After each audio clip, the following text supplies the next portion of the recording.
You got a new graphic novel coming out, which I know you're excited about, and I think a lot of people are excited about, called Verissimus. I think I got that pronunciation Yeah, right. Yeah, so yeah. how does that feel? Are you excited about that? Oh yeah, I've been excited for about 3 years. Like, Ah, 'cause yeah. for the thing about publishing is it's kind of like it takes a long time, and then suddenly the thing comes out, and it kind of like everybody goes kind of crazy in the build up to it, publicizing it and things. So Yeah. the graphic novel, I didn't realize naively, like all the best ventures in life, I didn't really know what I was getting into. And I naively assumed that it was like a book like any other, and usually you get about a year or sometimes a bit less to write a book, and but graphic novels take a lot longer, especially Mm, ones as big as this. So it's taken us like 2 or 3 years or something like that yeah. to do it. I spoke to the guys that wrote, I spoke to the illustrator actually for Logicomics, which is kind of comparable thing. It was a best-selling graphic novel, came out a few years ago, New York Times bestseller about the history of Western philosophy, kind of philosophy of language and logic, Frege and Wittgenstein and these kind of guys.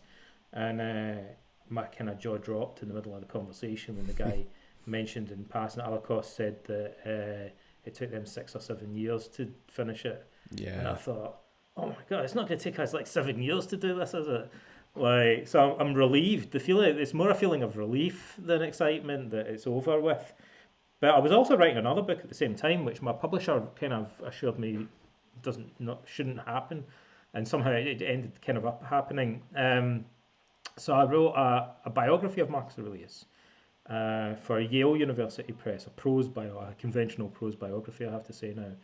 And so I've written 3 books in a row about the same guy, and all of them were biographical. So I wrote a self-help book called How to Think Like a Roman Emperor that's based around biographical anecdotes. Then I wrote a graphic novel about his life. Then I wrote a conventional prose biography.